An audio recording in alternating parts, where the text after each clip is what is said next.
Hey, future officers, ready for another deep dive? Absolutely. Awesome. Today we're looking at the Union Budget 2025-26, Okay. but specifically focusing on how it impacts women in India. Right. This is going to be huge for both your mains and prelims prep, so make sure you stick around. Yeah. We're basing our analysis on a great piece from the Hindu, Mm-hmm. so, we're working with credible information here. For sure. We'll be looking at a few key areas like the increased gender budget allocation, Right. the focus on getting more women into the workforce, Yeah. the challenges women face in the gig economy, Huge topic. and how this budget helps women entrepreneurs. Lots to unpack. Did you know the government is aiming for 70% of women to be participating in the economy by 2047? Wow, that's ambitious. We'll be breaking down exactly what that means and how they plan to get there. Sounds good. So first up, let's talk about that gender budget allocation. Okay. It's now a whopping 8.8% of the total budget. Yeah, I saw that. That's a pretty big jump from previous years, right? It definitely is a significant increase, about 2%. So what does this tell us about the government's priorities? Well, I think it shows a growing recognition that investing in women is key for overall economic growth. I see. But to really understand what this means, we need to look at what gender budgeting actually is. Okay, so break it down for us. What does that term actually mean? Basically, it means looking at every rupee allocated in the budget Mm-hmm. and seeing how those decisions will impact women and girls, Right. making sure their needs are met. So it's not just about having a separate women's budget. Right. It's about taking gender into account across all areas of spending. Exactly. And what's interesting about this budget is that it's not just the usual sectors like women and child development. Yeah. We're seeing a focus on bringing gender into things like railway shipping, Mm-hmm. even food processing. It's a much more integrated approach. That's really cool. So what are some of the specific programs getting this funding? Well, it's a massive 4.49 lakh crore rupees spread across 49 ministries. Wow. So it really is a holistic approach. Okay, so let's shift gears a bit and talk about women in the workforce. Okay.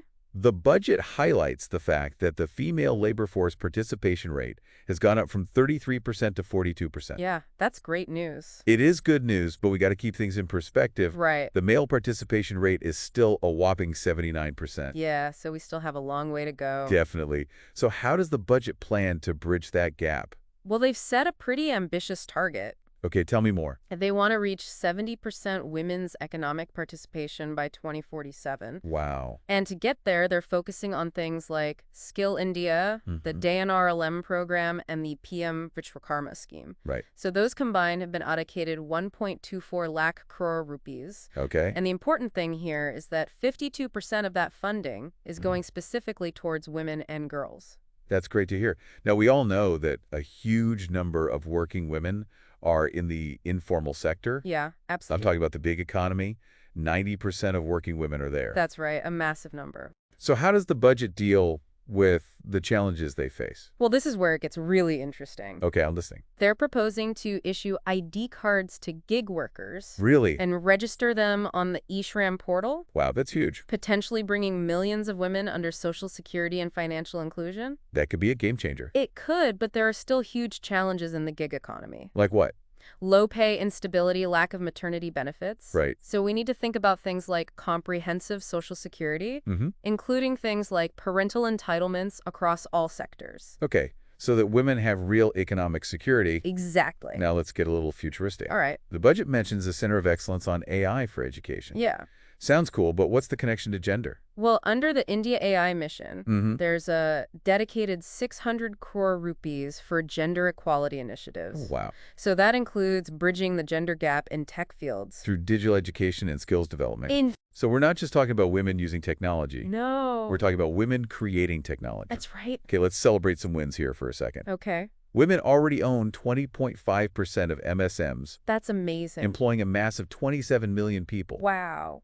That's power. Imagine if we had 30 million more women-owned businesses. Wow. That could mean 170 million jobs. That's incredible. So how does that budget help reach that goal? Well, they're proposing things like collateral-free loans, Okay. new credit scoring models, Mm-hmm. and targeted financial literacy programs. So really setting women entrepreneurs up for success. Exactly. So it sounds like the budget is taking some positive steps. It is. But let's be real for a second. Okay. What are some of the challenges that still need to be addressed? Well, we can't ignore the persistent pay gaps. Right. The fact that women are often stuck in certain types of jobs. Mm-hmm. and the cultural barriers that are still so deeply ingrained. Those are big challenges. They are, and they need more than just money to solve. What do you mean? Well, we need effective policy implementation, Okay. sustained infrastructure development, Mm-hmm. and most importantly, a real shift in societal attitudes. That's a big one. It is, and we also need to use data Yeah. to track progress and make sure these policies are actually working. So it's a process. It is. And this budget is just one step along the way. Exactly. We've covered a lot in this first part of our deep dive. We have. From increased funding and women in the workforce to the challenges of the gig economy and the power of women entrepreneurs. Right. But don't go anywhere. We'll be right back to continue our exploration. Sounds good. Welcome back, everyone. Let's dive back into the gig economy. You mentioned earlier that the budget proposes issuing ID cards and registering gig workers on the eShram portal. Right.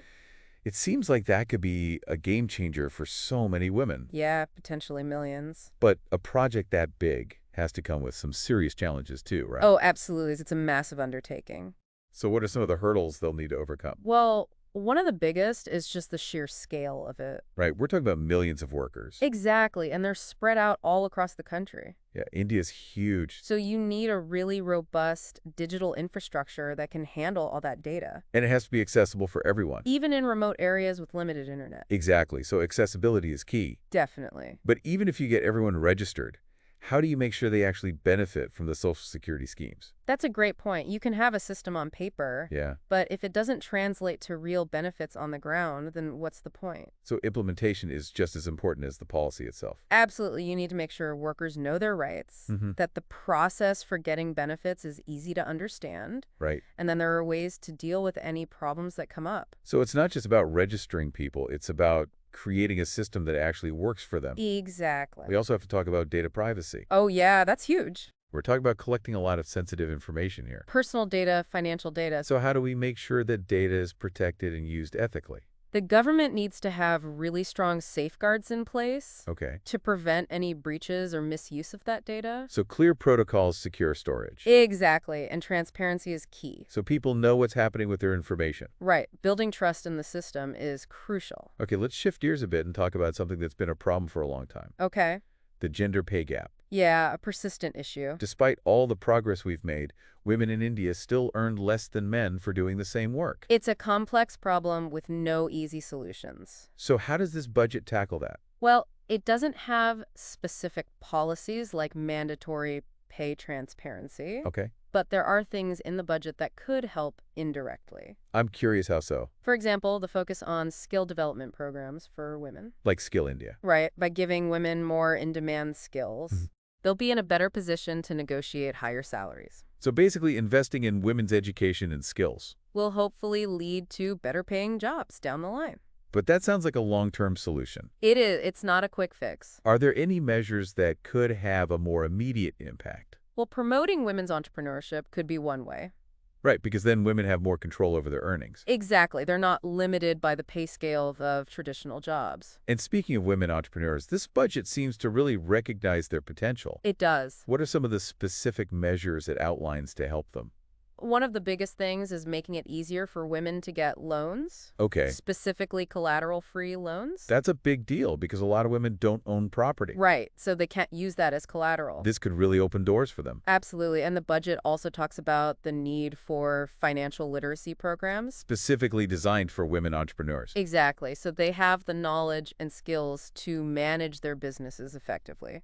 That's so important. Financial literacy is empowering. What else is in the budget for women entrepreneurs? Well, they're also looking at creating new credit scoring models. Interesting. Tell me more about that. Traditional credit scores often rely on things like property ownership, Right. which can put women at a disadvantage. So these new models would level the playing field. Hopefully, yeah, they would take into account other factors that show a woman's financial capabilities. Okay, so beyond loans and credit scores, what else can be done to support women entrepreneurs? Well, the budget also talks about connecting women with mentors Okay, and creating platforms for them to network and learn from each other. that's so important. It is mentorship and networking can make a huge difference. Especially for women who often face unique challenges. Absolutely, having a support system can be invaluable. So it sounds like they're trying to create a more supportive environment for women-led businesses. They are, and it's encouraging to see that shift. Now, I want to go back to something you mentioned earlier. Sure. The connection between entrepreneurship and technology. Right. How can this budget help women entrepreneurs leverage AI and digital tools? Well, remember that 600 crore rupees under the India AI mission? Mm-hmm. Some of that could be used to give women entrepreneurs the training and resources they need. To use AI to grow their businesses. Exactly. That's exciting because AI can really revolutionize businesses of all sizes. It can, but a lot of women-led enterprises don't have the resources to access it. So bridging that gap could lead to a lot of innovation. And economic growth. That fits in perfectly with the budget's goal of 70% women's economic participation by 2047. It does. But let's be realistic here. Okay. That's a huge goal, and it's going to take more than just policies and programs. Absolutely. We also need a fundamental shift in societal attitudes. We're talking about challenging deep-rooted gender stereotypes. Exactly, and creating a culture that truly values women's contributions. That's a big task. It is. It requires a lot of education and awareness raising. So it's about changing mindsets, not just policies. Right? And that means encouraging girls to dream big, Mm-hmm. to pursue their goals without limitations. And creating a safe and supportive environment for all women. Exactly. It's a long process. It is, but it's essential if we want a truly equitable and prosperous society, Where everyone has the opportunity to thrive. regardless of their gender. This raises a big question for our listeners. What's that? With all these efforts, do you think India can actually reach that ambitious goal of 70% women's economic participation by 2047? It's a great question and a tough one to answer. What factors could help or hinder that progress? Well, it's not just about money or programs. It's Yeah. about transforming mindsets. Challenging those deeply ingrained patriarchal norms. Exactly, and that's a long and complex process. But this budget is a step in the right direction. It is. It shows a commitment to empowering women. And recognizing their potential. It's a journey, not a destination. That's a great way to put it. And we need to work together to create a better future for all Indians. Absolutely a future where everyone has the opportunity to thrive. Now let's take a quick break and come back to wrap up our analysis of this budget. Sounds good. We'll highlight the key takeaways and what they mean for you, our future civil servants. All right, we're back and ready to wrap up our deep dive into the Union Budget 2025-26. We've covered a lot of ground. We have from increased funding to the gig economy to women entrepreneurs. A lot of promising initiatives. But as we've said before, the real test is in the implementation. Exactly. How do we turn these plans into actual changes in women's lives? That's the big question, right? It is, and one key factor is good governance. Okay, explain what you mean by that. Well, we need systems that are transparent and accountable, Mm-hmm. where people know what's happening and who's responsible. So basically making sure things are done fairly and efficiently. Right, and we also need policies that are designed with women in mind. So taking into account the specific challenges they face. Exactly, and the best way to do that is to involve women in the decision-making process. Having their voices heard. Right, we need more women in leadership positions. Not just in government, but across all sectors. Absolutely, because when women are at the table, Yeah. decisions are more likely to reflect their needs. It's about representation. Exactly. But we also have to remember that policies alone aren't enough. No, they're just one piece of the puzzle We need to address those deep-rooted societal norms. that hold women back. We're talking about things like gender stereotypes and discrimination. And that requires a lot of education and awareness. So changing mindsets is just as important as changing laws. Absolutely. We need to teach girls that they can be anything they want to be. Yeah, and create a society where women feel safe and respected. And empowered to reach their full potential. It's a long process. It is, but it's worth it. Because ultimately, it's not just about women's empowerment. It's about national development. When women succeed, everyone benefits. Exactly. Investing in women is investing in the future of India. So to all our aspiring civil servants out there, Keep this in mind. the union budget is a roadmap for the country's future. And your role is to make sure that future is inclusive and equitable for all. We hope this deep dive has given you some valuable insight. For your UPSC preparation, Don't forget to check out the full article in The Hindu. it's a great resource for understanding these issues in more depth. And if you have any questions or comments, Leave them below. we love hearing from But you. do. Hit that like button if you found this episode helpful. And subscribe to our channel for more deep dive. Thanks for joining us, and best of luck with your UPSC journey. See you next time.